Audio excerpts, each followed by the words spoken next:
Ladies and gentlemen, welcome back to my series on training for the Grandmaster title. In almost all these episodes, I am playing 2 games against an anonymous titled player. 1 game with white, 1 game with black. We are training our openings, our quick calculation skills, and oftentimes our endgames. But in this episode, I did something really stupid. When putting together my analysis and the recording, I realized that for some reason, I accidentally hid the clocks. So this entire episode is going to be without clocks, but the games were very decent, so I feel bad throwing out this video footage. So hopefully you enjoy it, and there's just going to be no clocks on the screen. All right, it's game time, 10-minute, 5-second bonus, and this time my anonymous training partner will begin with d4, which is something we have discussed prior. I'm going to go knight to f6. He's going to play c4, and I'm going to play this. I played this in my game against Theodoru, who played knight to f3 in this position. Knight c3, of course, the Nimso with this move order is the way to go. And if you play the Nimso, then, well, of course you have to have this in your repertoire. Because if knight c3, the alternatives besides the Nimso are to play the Queen's Gambit declined or the Benoni, like the plane to the Benoni. So he plays knight f3. I'm going to play the Queen's Indian. I played this against, like I said, against Theodoro, and I prepared it in Charlotte against Justin Wang. So I've been adding elements of the Queen's Indian defense to my repertoire. It's a pretty solid opening, to be honest. It's not really my style, but it's good to have a weapon, you know, against this move order. When they play the Catalan, you play like d5. And this move order in particular allows me to play the Queen's Indian defense, but if I play d5, then of course he can play knight c3. And there I actually don't want to leak my preparation just yet. So bishop a6, bishop b7 are both moves. I've been looking at both. I'm going to play bishop b7 and bishop e7, and actually my opponent does play this with the other side. So he actually has this in his repertoire. So here the main line is short castle. White can also play knight c3 right away. And the main idea is that I'm going to play knight e4 to trade when that knight gets here. So the main lines are this, and d5. Opponent goes d5. That is a move.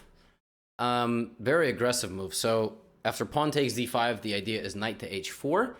And here I have like a small problem. Actually, was it knight h4 right away? I guess it was, yeah. It was. To go knight to f5. For some reason I like hesitated. I was like thinking he has to take first on d5. So now it's c6, it's this, and then it's knight f5, and then my bishop goes to f6. So now the setup here, you have to know some theory here. This is like a very aggressive line.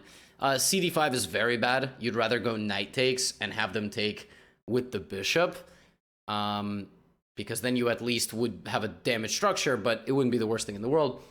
And now, rather than bishop f6 right away, there is a move here, knight to c7, and you sort of voluntarily move the bishop, move the knight out of the scope of the bishop, and then you can play rook e8, knight e6, and bishop to f6.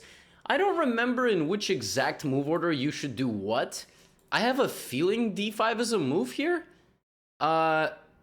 I don't remember, and it shows you I gotta review my notes. But bishop f6, knight d6 probably, so there is no need to go into that. But although even then there might be a bishop to a6, so let's play d5. Now e5 is a move, and I'll put my knight on e6 to block the attack. And then we'll play chess. Also, knight c3, I believe, is a move here. This looks very scary with queen coming to g4, but it's not. Yeah, so now I can't remember if I play bishop f6 or rook e8. Taking on e4 probably is incorrect. So I think I'm going to go here and line up this thing to pressure the knight. Of course, pawn takes d5. I'm assuming I can just take the knight and then take back on d5. Where I have a pawn advantage. But it can be a pretty scary position. Okay, so maybe this. I think now knight e6 is probably pretty strong. So I'm thinking knight e6 to take the bishop. I'm thinking d4. d4 doesn't strike me as correct. There might be e5. So probably this, or rook e8, but rook e8, knight d6. So probably just knight to e6. e5, I think I can just drop this back. And the attack looks pretty strong for white in that case, but if white locks up the center and I can start pushing back, I should be in decent shape. I guess I could have also taken on c3, but it's a rapid game.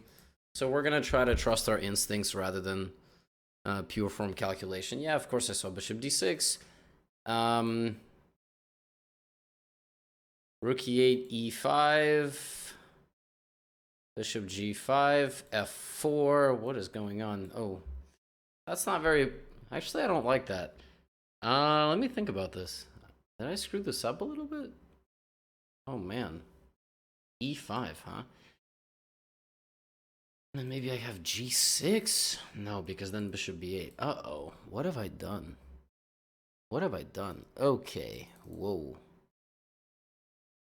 Bishop c3 maybe? And then rook e8? Yikes. What did I blunder? I just gotta learn my lines. Just gotta learn my lines. Rook e8, e5, bishop g5, f4. That looks really bad. I think I'm gonna have to part ways with this rook and just try to create counterplay down the middle. Like maybe c5, like bishop f8, queen f8. e5 is also a possibility, I suppose. But then the knight is hanging, so I don't know if my opponent wants to get involved in that. I can take b2, I can take f6. I think e5 might even be winning, though. I don't know. Maybe I can take it, and then take on c3. And actually, I'm still a pawn up in that variation. So I'm not sure e5 actually cuts it. But maybe. Knight e2. Knight e2. c5 to try to do some stuff over there. Yeah, I'm gonna have a rook down, but I'm gonna have a knight and a pawn and some central activity. Knight and a pawn and a pass pawn and d4. It's actually an interesting position. I don't think there's a lack of compensation. I'm gonna eat some food. I gotta review this d5 line. Review it a bit better. Knight e2 played. Yes, I'm strongly leaning c5 here. Let's do it. Does this move like cause some damage? I take on g2. I can take the rook. Takes on f8. Takes on g2. If takes on f8, and then I take, and then e5, and then takes on f6, takes on f1, that does not impress. I like this. First of all, I won Connect 4, so take that. Okay, let's take on g2. Oh, am I trapped? After king g2, there's bishop e5, which is kind of sneaky. It takes queen d5. Oops. And if pawn takes on f6, I'm just going to take a rook. But you know, after that, there is like pawn takes g7. I mean, it's still a bit of a mess, this position. It's a bit of a mess.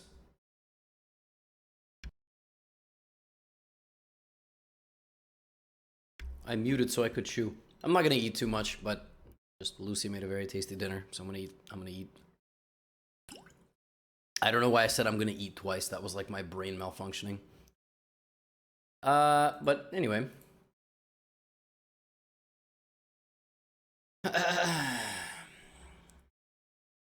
Bit of a problem. I think my opponent just blundered bishop e5. The king will get hit. So this is under pressure. This is under pressure, but because I've just captured a bishop, it's kind of problematic for the opponent. Yeah, I don't know. I'm gonna have to review. There's not much else. If you take on f6, my rook is hanging, but of course there's also a hanging rook right there. And then maybe just queen takes, and then queen f6, and bishop f8, knight f8. So we'll get to a position, in that version I'm up 2 pawns. But there is queen g2. Wow, so he does take. So if I take on f6, king g2, queen f5, that, like, I don't know why I'm losing a rook, right? So if I go here, and then he checks me, and then I go king h8, that's completely fine for me. If I take, and he takes on g7, I either play rook e8 or knight g7. That looks pretty decent. If bishop f1, queen f1, then I can take on f6. He can take my rook. I think I have to take the rook, right? I mean, I gotta grab as much material right now. I got 6 points up. So I gotta get my bishop out of danger, and I'm getting maximum jackpot there, which is that. Queen f1, this is very much under consideration. Bishop f8. Yeah, the knight is still hanging in a lot of those lines. So like knight f8, queen g2. My rook is in the corner, but I have knight. Oh no, I don't have knight c6 because he has queen takes, and knight e7. Oh my god, wait a minute. So this queen g2 thing with my rook stuck here is very unpleasant. Queen f1, queen f6, bishop f8. I don't take back the bishop. I think I take the knight because the bishop is kind of trapped. The bishop is kind of trapped. I think instead of taking the bishop, which is just the auto recapture, right? I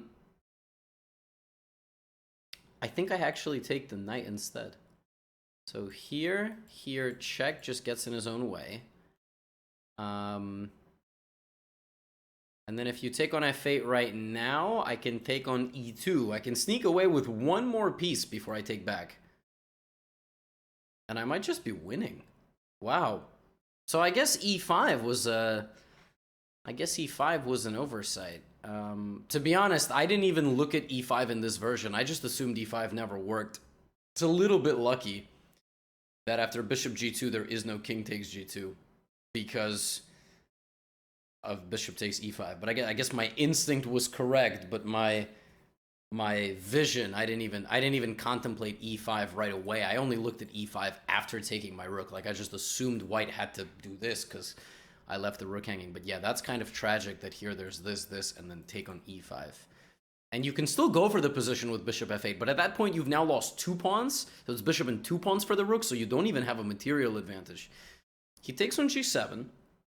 I'm 5 points up, so I can move the rook completely out of the way, but that leaves my bishop to die. I can take on e2, but then my rook hangs, and that's really bad. So I probably have to play knight g7. Knight h6, king h8, bishop f8, queen f8, queen f1. So in a perfect situation, we're going to get this,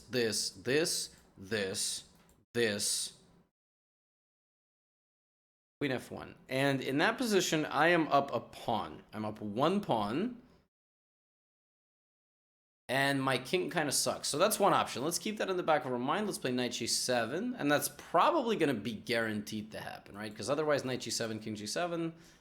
Or actually, knight g7, I'm going to take this bishop. So, and if knight g7 here, I'm going to take this knight. So knight g7, this is a forcing move. King h8, bishop takes f8, which threatens knight takes f7, which is a bit of an inconvenience. In that position, am I up? I'm up a point, and then I can play queen f. Wow, what a wild position. So bishop e2, gf, knight f8 is just stupid. Yeah, that's not good. If I play rook e8, queen f1, I'm up in exchange, but my position is very tender. But maybe it's still fine. If I play rook e8, and then knight g7. And then knight h6, king h8, the bishop is hanging. Oh, no, then knight f7. Oh my god, I can't, then knight f7. So rook e8, queen f1, knight g7 loses to knight h6, knight f7. So rook e8, queen f1, huh?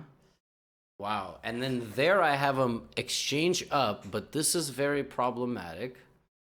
I have queen f6, but they're... Wow, this is actually not clear at all. What a wild game. So here, queen f1, and I'm a pawn up. And I might just have to take that position and get out of here. Play knight e6, queen h3, and just finish my development somehow. All right, let's do it. What a wild game. There's also one more thing. I could play bishop e2. So this, bishop takes e2. And then knight f7, king g8. He can take my queen, but I can take his queen. And then if he takes on g7, I can take. And then I would lose my bishop. Oh my god, what? So here, take my rook. Oh my god, this is insane. I can take, he takes, I go here, he takes my queen. He has 2 pieces on the back rank. I take his queen. He takes this knight, and then his knight is stuck back here. So maybe I play like bishop f3? Or bishop g4. Or bishop g4. Whoa! Whoa! What is that? Oh my god, that is like the last thing that I was expecting. Whoa, whoa, whoa, whoa, whoa, whoa, whoa, whoa, whoa, whoa. Okay. Let's see through this. cd4. Queen there? Is that the idea? Queen f6? My rook hangs. Oh my god, what is going on? This is crazy.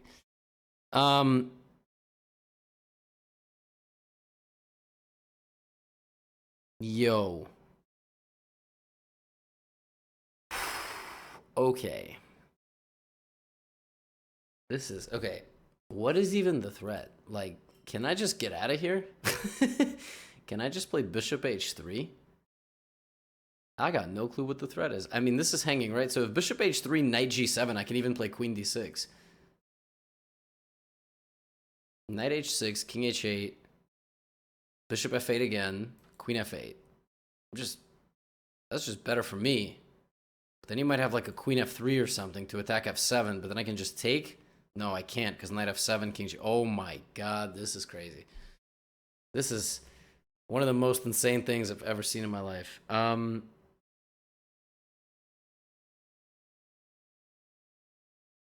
cd4, queen g4, queen f6. cd4, queen g4, queen f6.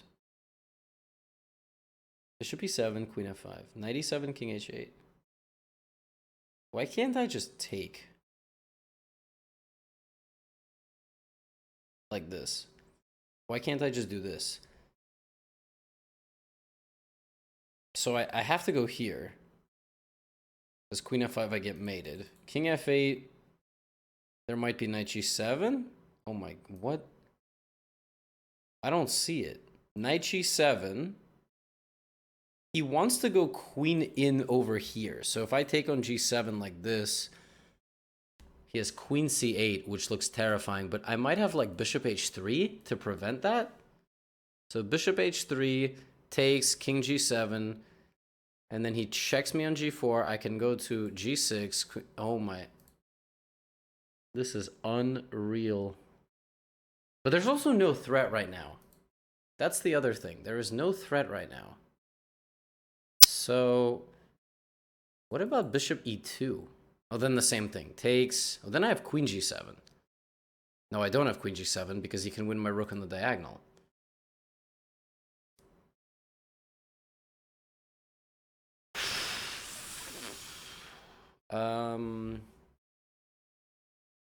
Bishop h3, queen h3, king g7, queen g4, queen g6, queen d4, king, or just f6, f6, queen d5 is a problem. f6, queen d5. So this is nuts. This is absolutely insane.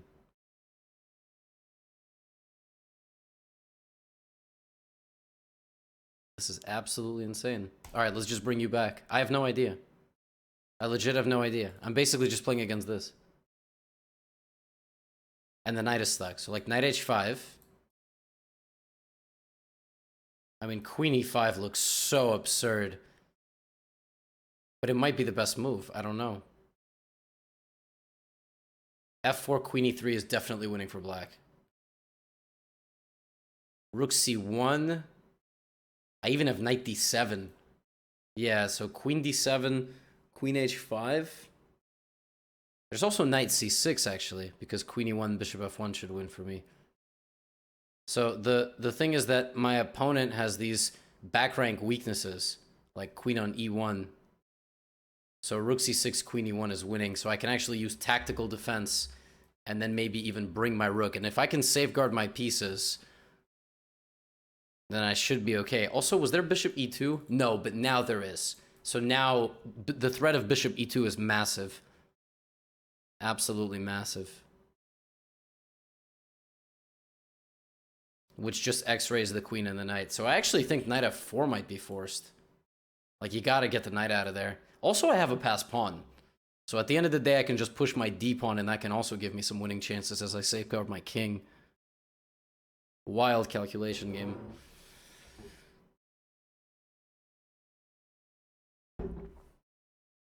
Wow. Knight c6 can kind of... Yeah, okay. I was gonna say something, but I'm not gonna say anything. Let's just try to focus. What about bringing my knight back to e7? I want to activate my rook, but I'm not 100% confident right now in my ability to do so. Let's go knight e7, and then we're gonna try to bring the knight to g6. And if we can get a little bit of shelter near our king, I think we're good. Also, the bishop covers a lot. The rook's not very useful right now. That looks very scary. I don't exactly know what that does. All I know is it looks mildly terrifying. Rook c8 is a trade of rooks.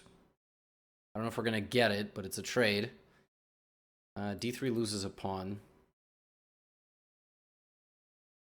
Okay. Yeah, I'm going to play rook c8. I'm looking for the trade there. Expect rook d1, but I don't know. There it is. Okay, what about bishop to e2?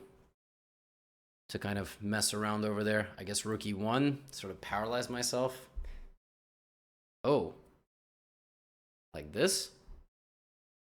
I see. Okay, so queen h8. I should probably go here. Everything is defended. Queen d7 looks menacing, but then I can go all the way down to c2 myself. h4 is not unexpected. So I'm thinking rook c6 or even rook c5. Yeah, let's go rook c5. With two ideas. Rook d5 just wins. Queen d8, king g7, I'm completely safe. Wow, really? Really? Rook c1, queen e1 is not just game over? Okay, let's give a check. And is there rook d5 or is there... Oh my god, is there... Rook d5, queen g4. That's nuts. Okay, let's just play h5, so there's no queen g4. And then this, we can always just come back. We're not really in a rush. I don't exactly see a way he's going to get to me. But h5 is a good little barrier.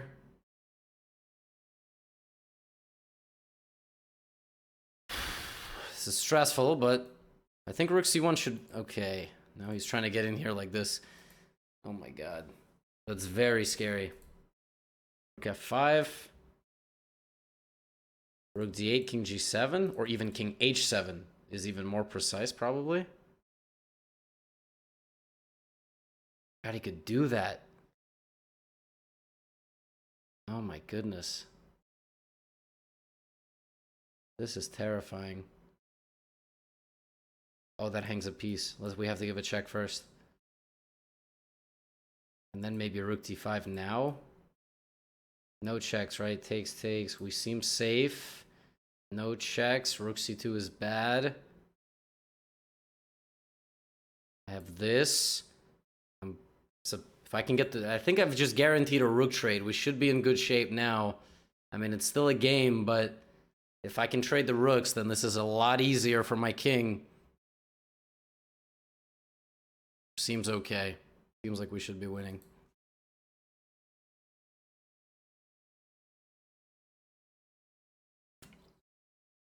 There it is. And now we have to convert this. Okay, so I'm actually going to pause the game here, and we're going to begin the analysis. But just as a as a quick heads up, the game was basically about like 40 more moves of shuffling, if not more, in time trouble. Actually, it was 50 more moves. The game ended in 50 moves. We will take a look, but I'm just gonna. I don't want to waste your time. I've done this before in this series. So let's go back to the beginning. I played knight f6, e6 against d4. I'm also capable of playing g6. I have played the Dutch in the past. Knight f6, e6 is just a very solid setup. And I do have d5 in my repertoire, but I don't, like I said, I don't really want to give away some of the stuff I'm working on here. It's also not fully ready. At least I thought the Queen's Indian was fully ready. And then we played this line, and then here there's rook e1, which is what I play with white. I prefer rook e1. It's a very flexible move, and actually black can do a million different things. Knight a6, c5, d5, queen c8, even some more stuff, like even rook e8 is probably possible. I mean, there's many moves. And knight c3, which is what Theodoro played against me, but this sort of justifies black's entire setup. You can take on c3 and hit the queen, so moves like this are never scary because you're not actually losing your bishop because you're attacking the queen. White is always a little bit better. An opponent played d5. This is the beginning of a very forcing line after knight h4, looking to jump to f5 and trying to justify my bad bishop. I block my bishop but defend my pawn, and I thought I was very familiar with the best way to play this, but then he played bishop f4, which is a move that I completely forgot about. I am familiar after bishop f6. First of all, white can take on d5. White can play queen g4. And yeah, bishop f4, I just forgot the move. And I thought I played a very natural move, which was knight to e6, completely misevaluating the fact that the entire point of the bishop move is to shove it down my throat with bishop d6. Looking at it after, I have two ideas here. I can play d4 right away attacking the knight, or I can move my bishop. So I found that the problem during the game was that the move knight d6 looked very annoying. But the point is that I can come back here, which is not an easy move to play if you don't remember the variation. And then if knight d6 is still played, there is really no threat. In fact, here black can strike with g5. So this bishop can actually find itself a little bit offside, particularly if this knight wanders in. Now the knight is stuck. You stay patient, the knight has absolutely no return from the deep dark forest. It's like a Harry Potter reference of some sort from Goblet of Fire. And you're in decent shape. So I need to review my lines a little bit better here, no surprise, but I reacted well once I had blundered. I played the only move, so I closed the center immediately and I created counterplay. And believe it or not, Leela, Stockfish 14, they actually both don't like knight e2. They think that white should just come forward. I would take the knight, he would take my bishop on f6, and then if I take on b2 in some lines, or I play like queen f6, and then I take on b2, yeah, we can get a position that looks like this. And white is definitely for choice, and probably for choice down the line in the endgame with moves like knight d6. But it's still a game. I'm worse, but maybe I'm not completely lost right away. He went knight e2 and allowed me to get connect 4, and actually now I have some very decent activity. It's funny here that the engine doesn't even like taking the rook. It actually thinks that white should play aggressively, like against my position. This is really fascinating. The engine actually prefers this for white. It thinks that white's pieces, relatively speaking, are worth more than my rook. It thinks the bishop is worth more than my rook. It does not want white to take on f8, but then my opponent blunders with e5. I had calculated bishop f8, something taking back, and then e5. So I have to take on g2, and I realize this is completely fine for me because I'm getting the rook. But he played e5 right away, and the reason he didn't take back was because I have this very sneaky move, bishop e5, which is very tragic, which I kept talking about during the game. Check, I win back the bishop. There is no fork because that's check. Anyway, So it's nice that you kind of keep in mind bishop takes pawn, which is a move that looks impossible, because if you venture out over here, you first of all, they get their own connect 4, and now your bishop is just absolutely miserable. Not to mention it will just simply be taken, and your king will be opened up, and you're just going to lose the game. So at this point, when tactics started flying all over the board, I decided not to play the move rook to e8, because after queen f1, knight g7, there is knight h6, and I simply lose. But the truth is that after queen f1, I don't have to take on g7. That was the mistake that I made, was trying to force the issue with knight g7 when apparently I can just play queen f6. And what I had overlooked was that after this, I was evaluating this as bad because my rook is trapped. I actually have an idea that I played much later on in the game, which is this, which is kind of silly that I forgot about it here, but I saw it a little bit later. That if my knight is taken, my rooks now defend each other, and I'm simply winning a knight back. So basically, I shouldn't have doubted the position here because white is stretched so thin. Like white, it just doesn't make sense that white is going to be okay here. Even knight a6 isn't all that, doesn't look all that terrible, but there is knight e7, so it's very important I don't get hit with knight e7. If rook takes, I lose my rook over here. And if king takes g7, then knight f4, and I'm actually still in trouble, believe it or not. Knight h5 is coming. If knight takes f4, hello, hello. And actually that queen on g2 opens up. But it's a very complex position. I went with what I thought was the best thing. And then knight takes d4 was an unbelievable sacrifice. Completely caught me off guard. I mean, I was 100% expecting something else, like this, queen f1, where I am a pawn up, but my position looks a little bit stupid. Here I have to take, actually. I have nothing else. I have to take, and I have to defend with queen f6. These are only moves. And what I missed after bishop f8, remember during the game I was looking at bishop h3, deflecting the queen? I actually have that here, which is absolutely nuts. I didn't play it because I was afraid of bishop g7 or something, but I even have this, which is just... that is a very funny move. I can also take the queen, but look at this. And I just protect my queen, so there's no discovered check. And of course here I'm just a piece up, and I trust myself to be able to win a position a piece up. But I went with this, and even here, I can just play knight c6. I can just play knight c6 to prevent queen c8, and then queen g7. That would have been the simplest. But I freaked out a little bit, and now I had to desperately defend this position. Queen e5 was actually not the best move. And then even here, I should have just calmly slid back and looked for, you know, something over here potentially down the line. But I decided to finish developing, and still, here I am completely winning. I mean, it's not close. Maybe I don't need to rush with the rook trade. Bishop e2 is a little bit of a silly move, but even here, still completely winning. Yeah, probably just rook c2, which I did see it was just a little bit hard to abandon your king. So I decided to do this and then like play h5, still winning. Of course, it's very difficult not to win this position. And then here I should have just played rook c1, which again looked very scary to abandon your king. But you know, if I had a little bit more time, I would have just calmly realized that there is nothing. My king is completely safe and the back rank is infiltrated. So a little bit frustrated with myself. My time management wasn't great. It happens in our training games that, you know, I try to sometimes convert positions in a way that actually isn't best. And this endgame was a headache to win. I shouldn't have even traded. You know, I should have kept my queen and rook together with my knight here, and I should have not rushed for a trade, because what ended up happening is I shuffled my pieces for a long time, and then I actually looked to trade the queenside pawns because I thought that this would be smart, but I didn't find the winning plan.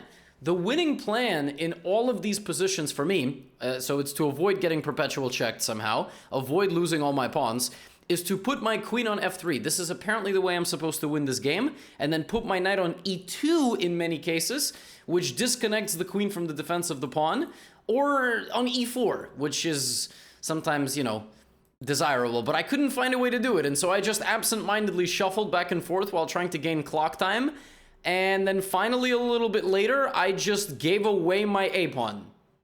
I just gave away my a-pawn, thinking that I was gonna get to the king, and now I'm not getting to the king, so I'm just down my a-pawn. And then what's funny, what's instructive is that on move 71, right here, I offered a queen trade, and believe it or not, he should take. Which is fascinating. This is a draw, because my knight has to protect the advancement of this pawn. Like, if my knight ever ventures over here, the pawn now gets closer, and now I just don't have any time. My knight is stuck. If I ever move my king over here, his king comes in. This is the only final moment of the game that was instructive. Although, ultimately, I ended up allowing the queen of my opponent to get too active. Like, look, his queen just got too active, and he should trade queens with me, but instead he got a little bit too hyped. He won my h-pawn, and he's now on the opposite side, and my king is kind of safe, so I was able to trick him with knight g4. Excuse me, and this is just winning because I have this very nice trick at the end of check, and then I can let him take my knight, but he loses his queen. And if he wasn't able to do that, then he would get smashed on the back rank with some sort of idea like this, with the same intention. So not a very clean game. Conversion, I should say. But on to game number 2. Okay, it's game number 2. c4. Okay, opponent goes e5. I'm going to play g3. This is, I played this in Charlotte. Knight f6, knight c6, all normal stuff. Let's play knight f3.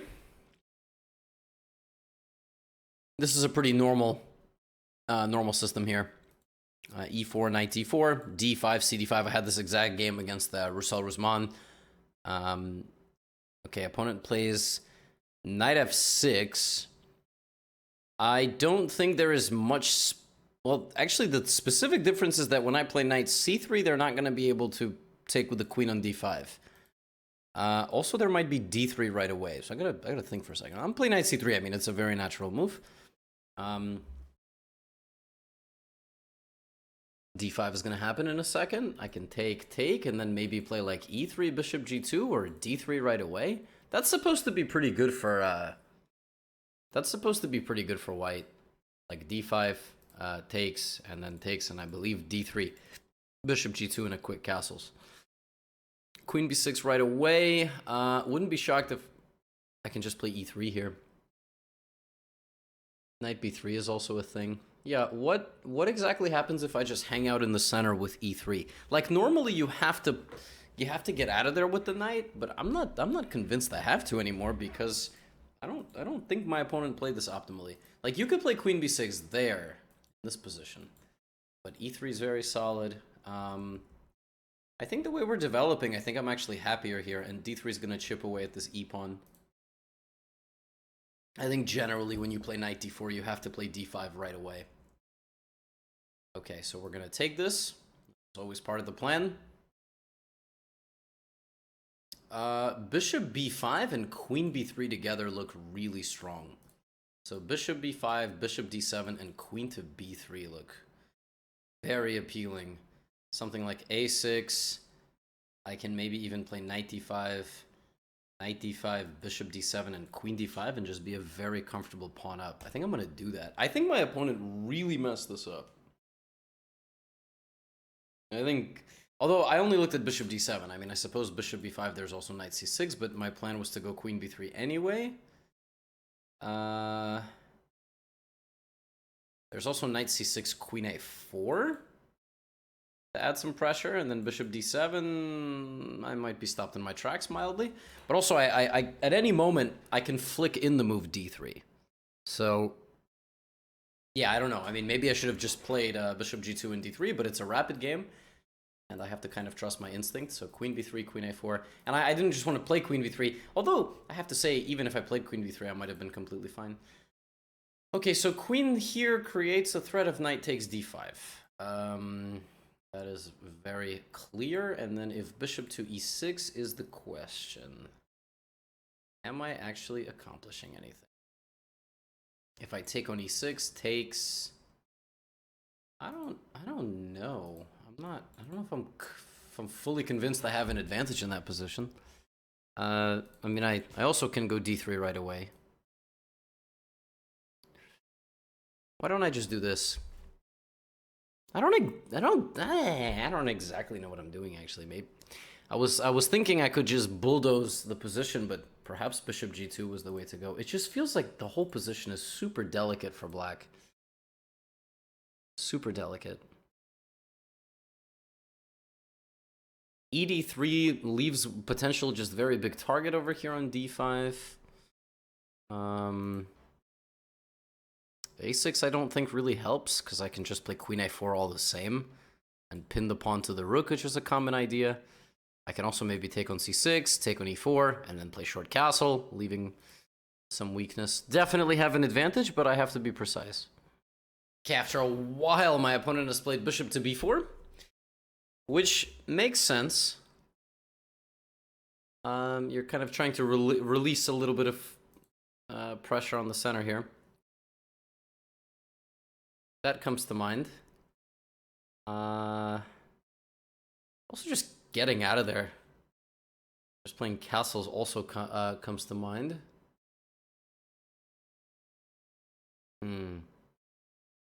Yeah, it's just time to calculate, really. I mean, there's no shortcuts here. So queen a4 threatens to... I don't know. I don't really know what it threatens.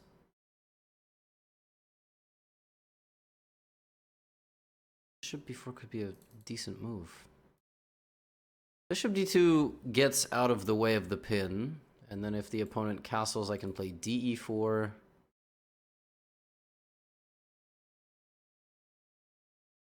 I like this move. Let's play this move. I like it. I think it's smart. It kind of takes care of some of the stuff that I need here. My queen always has the flexibility still, and I can take on e4. I think the problem there was that okay, so opponent just castles. Now this is actually under some pressure. Knight a4 is a thing. It is a thing. I mean, I think I have nothing else. I actually think I have to take on c6, which is just a really ugly move to have to play. And then take on e4. And maybe if I can castle and get like 1 or 2 more moves, I'll be okay, but I'm very worried about something like this. Could be mildly speculative, but it does not make me feel very good that I cannot castle. Okay, yeah, I did expect that. Bishop c3, but I don't really know about knight e4. I was actually going to be more or less okay if this occurred. To play like... I think I have to castle. I don't really want to tempt fate anymore, so I'm going to play castles. If knight c3, I'll take. And yeah, that quick skirmish of pieces there really didn't do me any favors.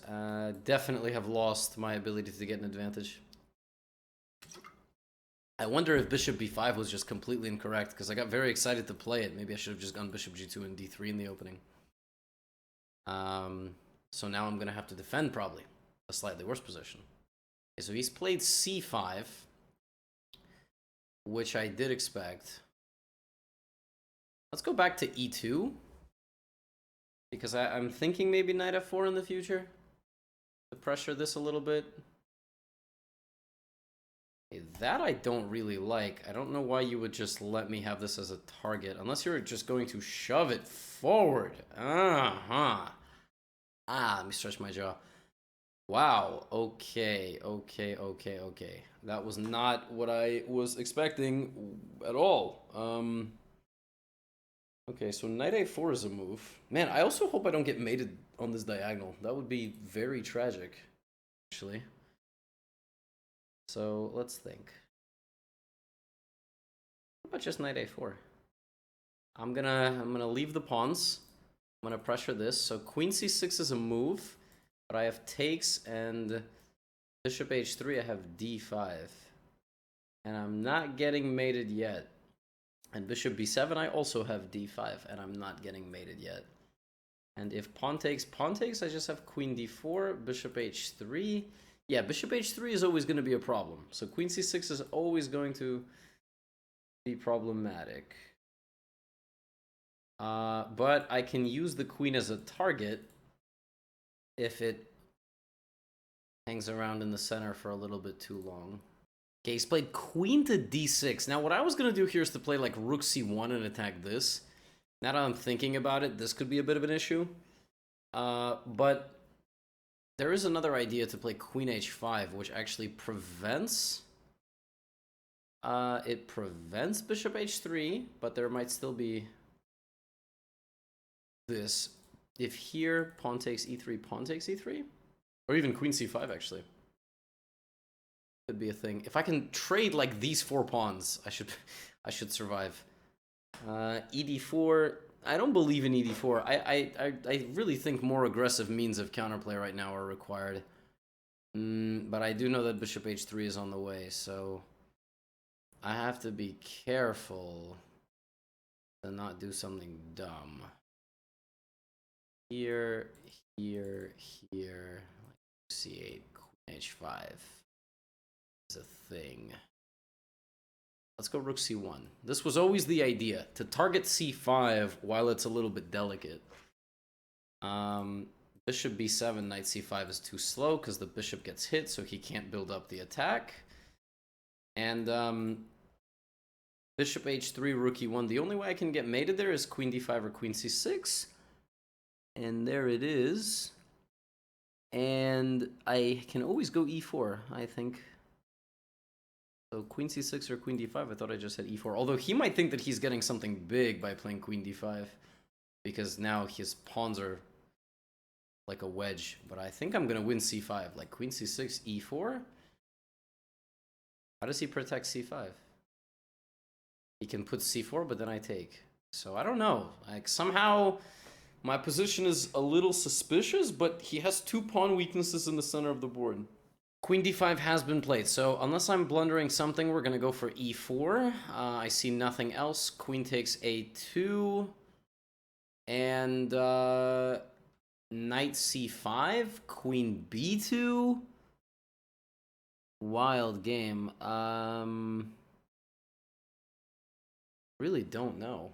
I can also play rook c5, which is hilarious. So rook c5, like rook d8.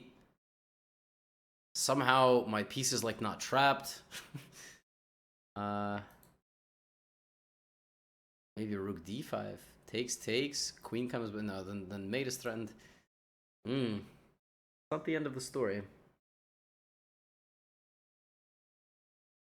I have knight c5, queen b2, knight to d3, and then maybe g4. Yeah, I might have g4. This, knight d3, he might bring the queen like back to b6. Let's take on c5. I don't know. I'm also so tired. It's difficult to calculate when you're tired. He's gonna come and defend.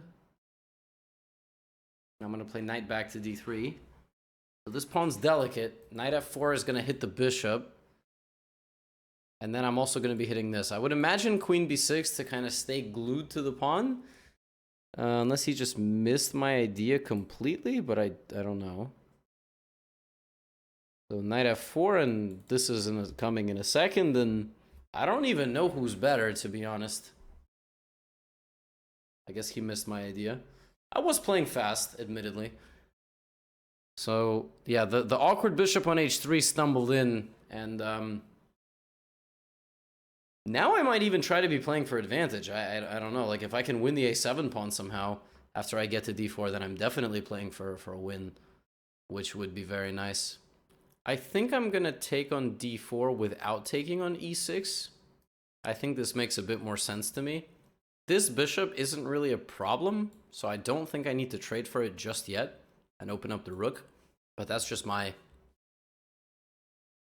thinking. Very weird position. I don't know exactly how to handle this. I would anticipate rook d8. Now I constantly have to worry about what am I trading? Am I trading the queens? Am I not trading the queens? Yeah, what am I trading here? I want to go here. I think I'm just going to do it. Really, I can't tell. I don't know what I need to trade or not. But for now, I'm going to threaten knight e6. If queen d6, just kind of expected. Maybe I can go over here. Maybe I'll just go all the way back to a1. Yeah, like all the way back here. Just be very creative, very tricky. Maybe rook d1 is coming. Maybe e5 is coming. Maybe I can team up with my pawn there. I don't know. I want to maintain this time advantage. What always ends up happening in our training games is we both get low on time, and then it's like very difficult to focus because we don't have a lot of time on the clock. So I think with this time scramble, I want to try to play more confidently and stay sharp. make it very difficult to make it very difficult for my opponent. It's not a bad move. Okay, let's jump into d5. I like that. This move has granted me this ability. Bishop e6 back, I guess, is a thing. Then I might jump in here looking for something. I don't think I want to make this trade. I mean, knights are very tricky, and the opponent only has a minute left on the clock, so I might repeat, actually. I might repeat and then look for something better, like just h3. So he might go back, and then I'll go back, and then I'll just play h3. Because again, this is part of the strategy. Now he's got 50 seconds, and a blunder will definitely happen in low time with this sort of time control. Plus I have rook c6, which is like a very hilarious threat.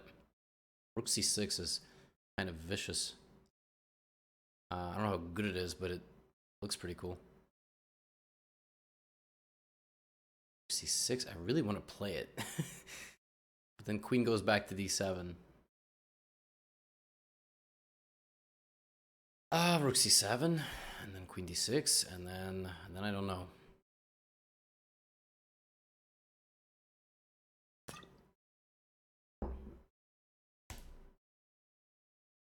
Let's do it. I do have a threat. Queen d7, I'm going to go here and threaten knight b6.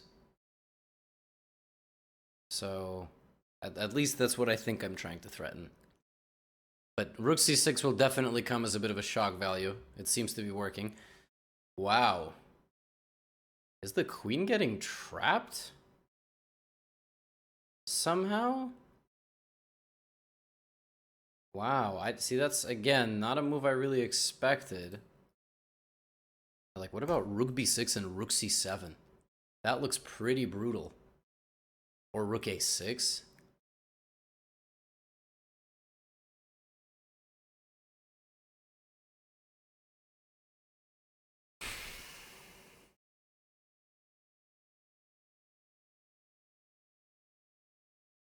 Oh, wow, that's very tricky, this move. If rook c7, he can... Oh, no. He can't. Rook c7, rook d5, rook a7, rook d1. No. No. Rook c7 is just winning, I think. Rook c7. Yeah. It should just be winning. But it's mildly... it's still kind of tricky.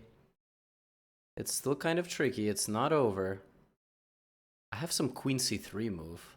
Wow, that is a menace of a move. Here takes. Oh, rook c7 takes rook c8. That's what I'm trying to calculate. How do I... Oh, can I just go back to d5?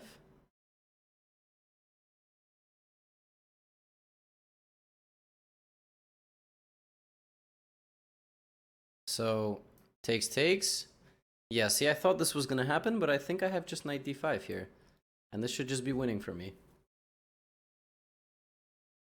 Which I think we might have both well, I overlooked it first, but now I'm safe because I can guard my entire back rank. Okay, just don't blunder anything dumb. I can also go back to e3, I think. Like this. He takes. And I can take on a... No, I don't want to take on a5. Looks mildly terrifying. Let's just bring the rook all the way back. And my opponent has resigned. Wow, so this game continues to prove the point that I need to understand these positions a lot better. The c6 early d5 advances in the English of c4, e5, g3 are super topical. And if you're an intermediate or an advanced player looking for a nice weapon there, this is really the way to go. These positions are unbelievably complicated. I've had them several times over the board. They're very tricky. The knight jumps into the middle often. You know, there is stuff with d5. Queen on b6 can attack on d4. Yeah, super messy stuff. And I thought I had a decent position from the opening. Probably here, rather than playing e3, which is an option, I should just put my knight on b3. we have a chess game. The other way to get this is after knight f6, bishop g2, c6. Here, knight f3 is not considered super accurate because of this, and then this move. The difference in the variations is that my bishop is here and my knight is here, which should be a slight improvement for me. But then here I completely chose the wrong plan. Bishop b5 was just not it, and that's why you play training games, because now where there's no theory, I will understand the plans a little bit better. It's definitely advantageous to play bishop g2 or go for a very quick d3. If knight c6, something like de4, and then I have to analyze these positions a bit more, like with an engine, not during the game, but afterward.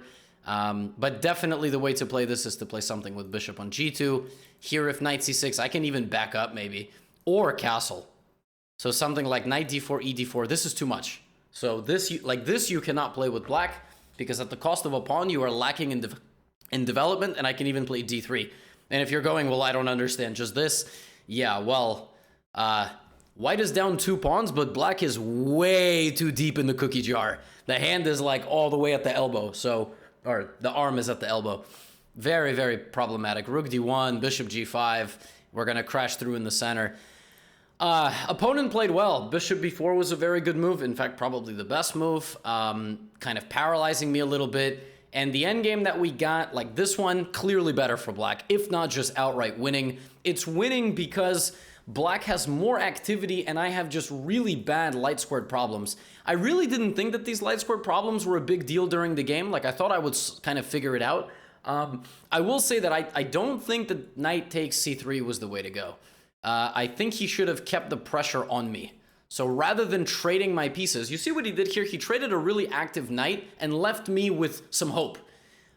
Whereas if he would have played like bishop a6, I mean, his position is just menacing. It's just constantly pressuring. At any moment, he can completely turn the script back and open up the center and go to g2. He kind of let go of the pressure a little bit. And then, well, yeah, here we both missed something pretty savage. After this, black can just completely leave c5 hanging, which I did not see. He can just go here, which is pretty brutal. And the idea is d2, which is a fork. And if I play rook c5, he goes here anyway. And let's just say that this is not a good endgame, where I just suffocate to death while this d2 pawn stands around.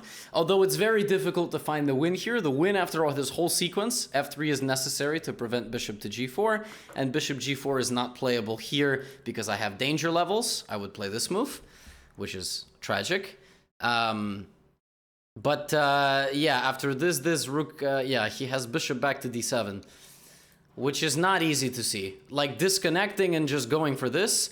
And then if I play, you know, rook c... Well, I can't even play rook c4. Like, I don't know, actually. I don't know what I would play. Queen d2. Then after this, I'm simply down a piece. I have 2 extra pawns, but I am down a piece. So we both missed that. And after queen d5, I'm actually kind of back into the game. So he had a moment. He had to play d3. Here I started consolidating well. And then here I did something I did not do last game. When having a pretty pleasant position, I play faster. I put the pressure on him on the clock, which made him think that, you know, I kind of had a good control of the position. Here, yeah, I mean, knight d5 was probably not smart. I should have just played h3. But yeah, this move really, really confused him. And here it was cleaner not to box in his queen, but actually play rook c7, queen a6, and the very nice move, rook b7. To try to just laser beam him on the 7th rank. And if he goes back to e6, then I trap the queen. And you say, Levy, it's not trapped, queen d3. Well, then I have g7, and actually my queen a1 is really nice. It's really nice. I have rook e6, which is very pretty. My queen on a1 and rook on c7 collide on g7, so he can't take, because that would open up this. In general, in a position where you have a ton of activity and more time, something good is going to happen, which it did in this game. Yeah, I mean, rook b6 is kind of a trick move more than anything else. And if he had played rook b8, I don't know what I would have done. I mean, I am definitely still pressuring, but that's the thing. On the one hand, you know, these rapid games are good, and I think more than anything, they train our openings and our quick calculation skills. But for the perfection of the game, I would need to train in like 30 or 50 or you know, longer games, but I'm not going to do that for YouTube. So hopefully you all enjoyed some interesting ideas in c4, e5 to consider. Got to review our Queen's Indian, and I will see you all back here for episode number 8. Appreciate you all as always. Get out of here.